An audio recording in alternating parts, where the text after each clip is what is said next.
ହରଗୌରୀଙ୍କ ପୀଠରେ କୁଙ୍କୁମ ପୂଜା ଭାଗ ନେଲେ ଶତାଧିକ ମହିଳା। ହରଗୌରୀ ଯାତ୍ରାର ସପ୍ତମ ଦିବସରେ ବହୁ ପ୍ରତୀକ୍ଷିତ କୁଙ୍କୁମ ପୂଜା ଅନୁଷ୍ଠିତ ହୋଇଯାଇଛି। ଢେରାପଡ଼ାରେ ଅନୁଷ୍ଠିତ ହରଗୌରୀ ଯାତ୍ରା ସମୟରେ ଏହି କୁଙ୍କୁମ ପୂଜାରେ ବସିବା ପାଇଁ ସମସ୍ତ ମହିଳାଙ୍କ ମଧ୍ୟରେ ଅନେକ ଅପେକ୍ଷା ଥାଏ। କୁଙ୍କୁମ ପୂଜା ସଧବା ନାରୀ ଓ ଅବିବାହିତ ଯୁବତୀମାନେ କରିଥାନ୍ତି। ଏହାଦ୍ୱାରା ଅନେକ ପୁଣ୍ୟଫଳ ପ୍ରାପ୍ତି ହେବା ସହ ପରିବାରରେ ସୁଖ ଶାନ୍ତି ଆରୋଗ୍ୟ ତଥା ଐଶ୍ୱର୍ଯ୍ୟ ଓ ଯଶ ପ୍ରାପ୍ତି ହୋଇଥାଏ ବୋଲି ମନେ କରାଯାଏ।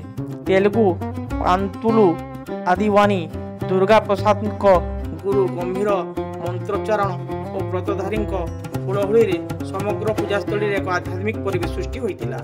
ସାଂସାରିକ ଶୁଭ୍ରତା ଶାନ୍ତି ଓ ମହିଳାଙ୍କ ଆୟୁ ସୌଭାଗ୍ୟ ପ୍ରାପ୍ତି ପାଇଁ ଏହି କୁଙ୍କୁମ ପୂଜା କରାଯାଇଥାଏ। ସେପଟେ ପ୍ରାତଃ ସମୟରେ ମା ବୁଢ଼ୀମାଙ୍କ ଠାରେ ସ୍ୱତନ୍ତ୍ର ରୀତିନୀତି ଅନୁଯାୟୀ ପୂଜାପାଠ ସହ ହରଗୌରୀଙ୍କ ପୀଠରେ ସୁପ୍ରଭାତମ୍ ମହାପୂଜା ରୁଦ୍ରାଭିଷେକ ଅନୁଷ୍ଠିତ ହୋଇଥିଲା।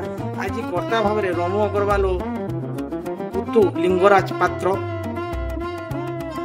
ସପତ୍ନୀଙ୍କ କାର୍ଯ୍ୟ ତୁଳାଇଥିଲେ। ସନ୍ଧ୍ୟାରେ ହରଗୌରୀଙ୍କୁ ସ୍ୱ ଆସ୍ଥାନରୁ ଆଣି ନଗର ପରିକ୍ରମା କରାଇ ବିଭିନ୍ନ ସାମ୍ନାରେ ହରଗୌରୀଙ୍କ ପୂଜା କରିଥିଲେ।